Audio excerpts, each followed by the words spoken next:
100 foot মালে 700 foot কাজ, তারপরেই মাপের বেলা পার্টির সাথে তর্কে জড়ানো। চলো ভিডিওটা পুরো দেখা যাক। আজকের ভিডিওটা মিস্ত্রি ভাইরা বেশি বেশি করে শেয়ার করুন, যাতে এই ভিডিওটা পার্টিদের কাছে পৌঁছায় এবং প্রত্যেকটা পার্টি তাদের কাজ করার আগে এই মাপ সম্বন্ধে যেন তাদের আইডিয়া হয়ে যায়। চলো ভিডিওটা আপনাদেরকে বলি। এখানে আমার সিঁড়ির ওপরে একটা মোল্ডিং বিট, তার ওপরে একটা বর্ডার, তার ওপরে আবার মোল্ডিং বিট, এইভাবে আমি কাজ করেছি। আপনারা জানেন মোল্ডিং বানাতেও সময় লাগে, দুবার করে কাটতে হয়, আবার মোল্ডিং বানাতে হয়, এতে অনেক সময় লাগে আমাদের কাজে। মাল কম লাগলেও পরিশ্রম অনেক বেশি। এই সব কাজে আমাদের কিছু পয়সা থাকে, তার জন্য মিস্ত্রি ভাইদেরকে পুরো এই ভিডিওটা শেয়ার করার কথা বলছি, কারণ প্রত্যেকটা পার্টি যাতে এই সম্বন্ধে বুঝতে পারে।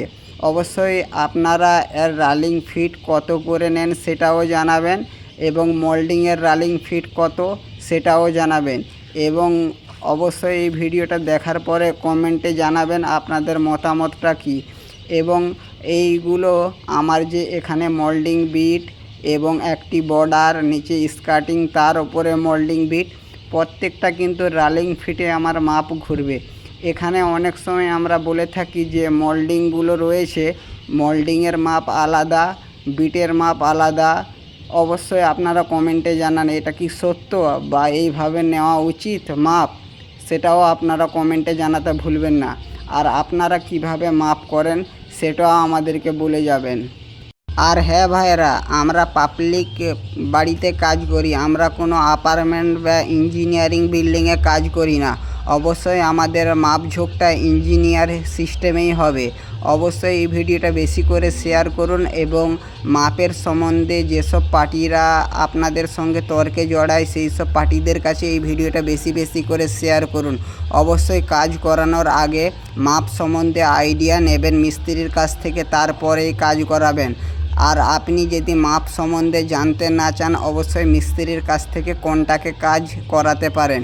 এই ভিডিওটা দেখার পরে অবশ্যই বেশি বেশি করে শেয়ার করুন। আমি শেয়ার করতে বলছি অবশ্যই কেন, যাতে আপনাদের পরবর্তীতে এই ধরনের সমস্যা এসে না দাঁড়ায়। আমি এখানে মাপ করার পরে আমার অনেকটাই মাপ হয়ে গিয়েছিল, তার জন্য পার্টি আমাকে একটা বিটের মাপ ছাড়তে বলছিল।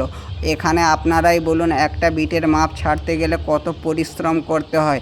এই ধরনের যে কোনা কাটিং, সেগুলো আমাদের অনেক সময় লাগে। কোনো কোনা কাটিং আমরা না কেটে যদি সেখানেও বসাই, জিনিসটা দেখতে খারাপ লাগে।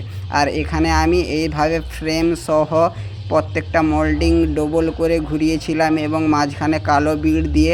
আরও কাজ বাকি রয়েছে এবং কাজ আমাদের চলছে।